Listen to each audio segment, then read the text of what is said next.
جو لوگ اللہ پر ایمان لائیں، کہیں کہ ہمارا رب اللہ ہے، پھر اس پر جم جائیں، ان پر فرشتوں کا نزول ہوتا ہے، نہ کوئی غم کرو نہ خوف، خوشیاں مناؤ جنت کی جس کا تم سے وعدہ کیا گیا تھا۔ اللہ کی ربوبیت پر اطمینان جب انسان کو ہو جاتا، میرا رب اللہ ہے، ربی اللہ، انسان کے لیے نہ کوئی کھٹکا، نہ کوئی خطرہ، نہ کوئی خوف، نہ کوئی حزن۔ جو کچھ ہو رہا ہے کس کے اذن سے ہو رہا ہے؟ اللہ کے اذن سے۔ اللہ کے اذن کے بغیر پتہ تک نہیں ہلتا۔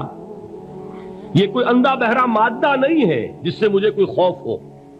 اندھا بھینسا چلا آ رہا ہو اس سے تو ڈرنے کا ہر انسان کو ڈرنا چاہیے، نہ معلوم کس کو ٹکر مار دے، لیکن نہیں، اس کائنات کو چلانے والا ایک سمیع و بصیر خدا ہے، وہ جو میرا دوست ہے، میرا ولی ہے۔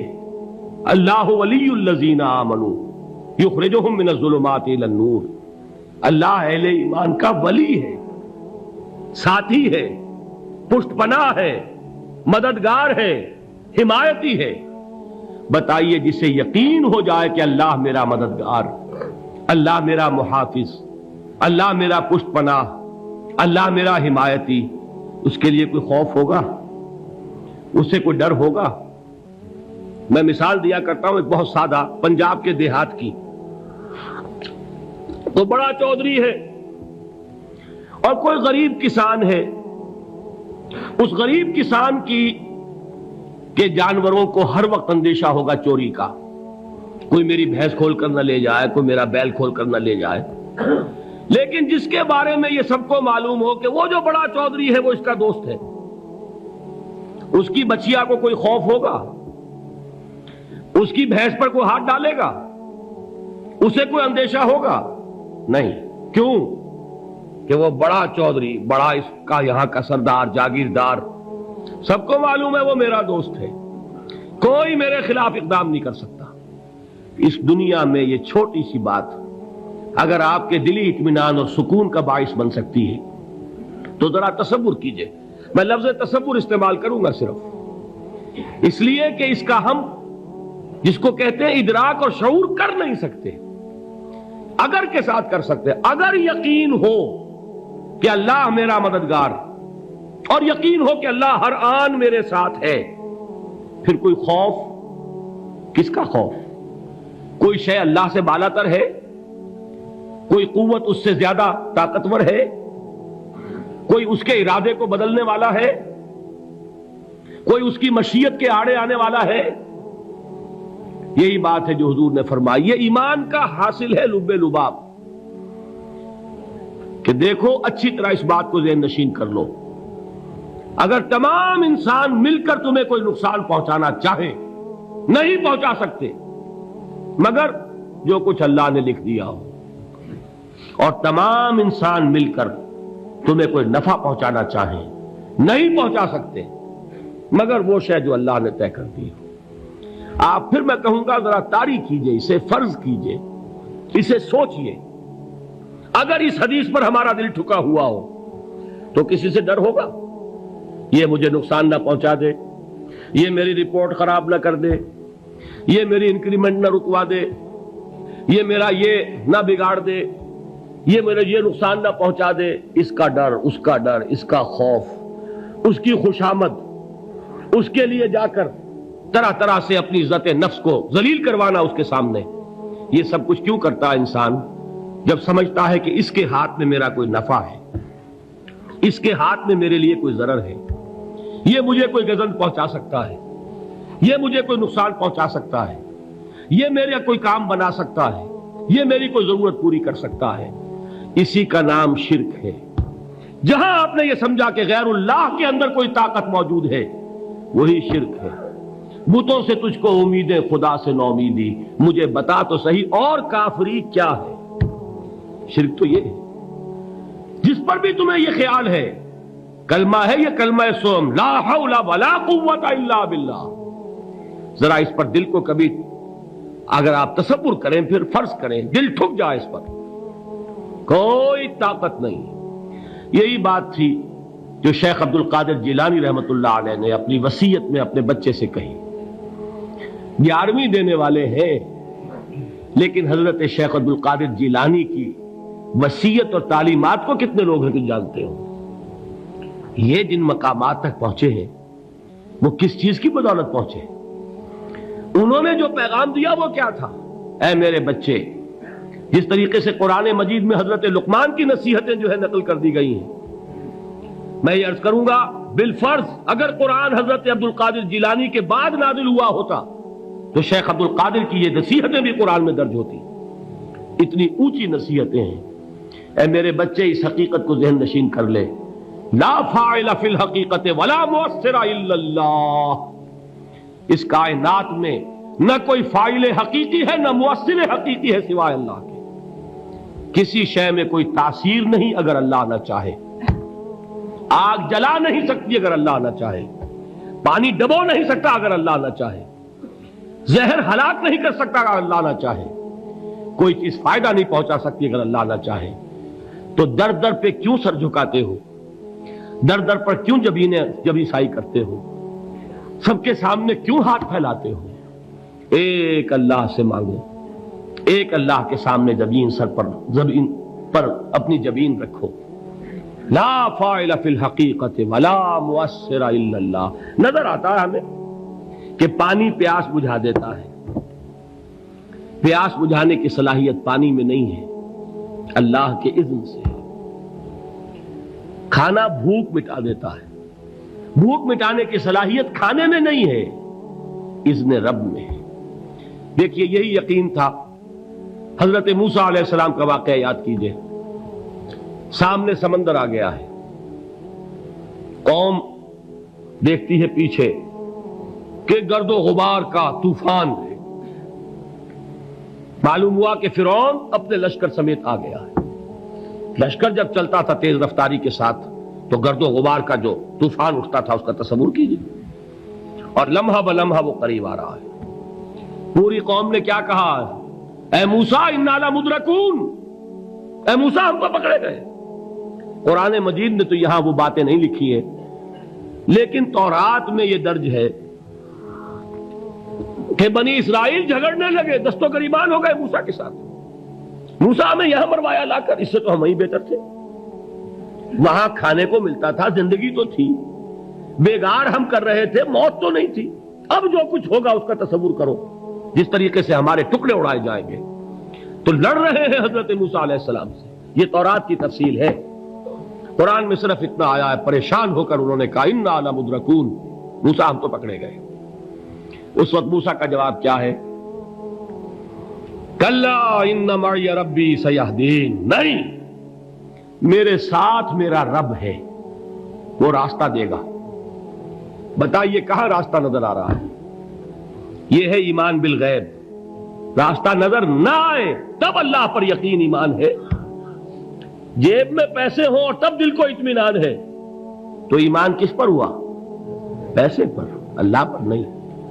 جب وسائل و ذرائع نہ ہو اور پھر یقین ہو کہ اللہ مسبب الاسباب ہے، وہ اسباب کا پابند نہیں ہے، وہ اسباب کا محتاج نہیں ہے، اسباب اس کے محتاج ہیں. اگر یہ یقین ہے تو اللہ پر ایمان ہے. یہ نہیں ہے تو تمہارا ایمان اسباب پر ہے، وسائل پر ہے، ذرائع پر ہے، مادیات پر ہے، اللہ پر نہیں. اس وقت کہاں راستہ تھا؟ کوئی راستہ تھا؟ سمندر ہے اور ادھر سے لشکر آ گیا ہے. کلا ان معی ربی سیہدین. اب دیکھیے ایمان کہہ دینا آسان ہے، ہوا معکم اینما کنتم، جہاں کہیں بھی تم ہوتے ہو اللہ تمہارے ساتھ ہوتا ہے. لیکن اس کا یقین قائم ہو جائے تو زمین و آسمان کا فرق واقع ہو جائے. یہی بات ہوئی حضور کے ساتھ. غار ہے، چھپے ہوئے ہیں محمد الرسول اللہ اور آپ کے وہ یار غار ابو بکر صدیق رضی اللہ تعالی عنہ. اقبال نے حضرت ابو بکر کی شان میں چند اشعار کہے صرف، لیکن واقعہ یہ ہے کہ بھاری بھاری نظموں پر اور قصیدوں پر بھاری ہے. طویل ترین نظمیں اور قصیدے ہوں ان پر بھاری ہے. ہمت ابو بکر کی ہمت جو ہے کشت ملت را چو ابر، جیسے بارش سے کھیتی اپجتی ہے، ابو بکر کی ہمت اور عزیمت اس امت کو اسی طرح سینچنے والی ہے۔ ثانیے اسلام و غار و بدر و قبر، وہ دوسرے تھے اسلام میں، دوسرے پہلے کون تھے؟ انا اول المومنین، حضور فرماتے ہیں سب سے پہلا ایمان لانے والا میں، دوسرے ابو بکر۔ ویسے ہمارے ہاں یہ چلتا ہے اختلاف، حضرت علی پہلے ہیں کہ حضرت ابو بکر پہلے ہیں، لیکن اس میں بڑی خوبصورت تطبیق قائم کی ہے علماء نے، اور بہت صحیح ہے۔ چار کے بارے میں فیصلہ ہی مت کرو کہ کون پہلے ہے، ان کی ایک عجیب تقسیم کر دی ہے۔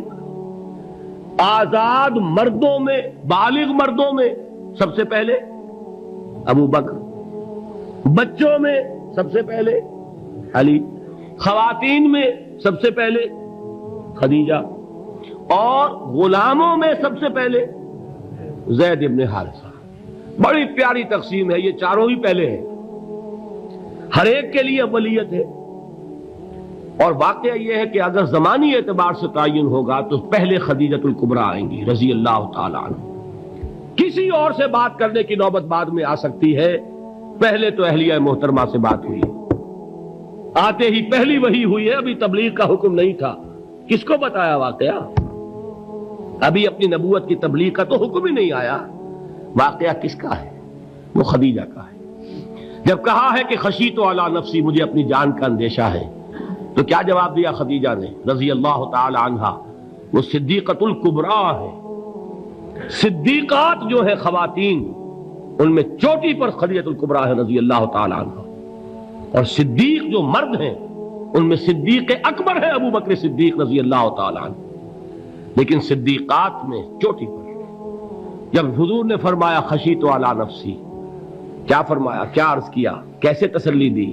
نہیں نہیں، اللہ آپ کو ضائع نہیں کرے گا، آپ غریبوں کے ہمدرد ہیں، آپ مساکین کے تکالیف رفع کرنے والے ہیں، آپ بیواؤں کی سرپرستی کرتے ہیں، آپ مسافروں کی خدمت کرتے ہیں، اللہ آپ کو ضائع نہیں کرے گا۔ یہ یقین ہے اس خاتون کے اندر۔ خیر وہ ایک علیحدہ بات ہو جائے گی۔ میرے دل پر حضرت خدیجہ رضی اللہ تعالی عنہ کی شخصیت کا بڑا گہرا نقش ہے، جو وہ کوئی اور ہی وقت اور موقع ہوا تو بیان ہوگا۔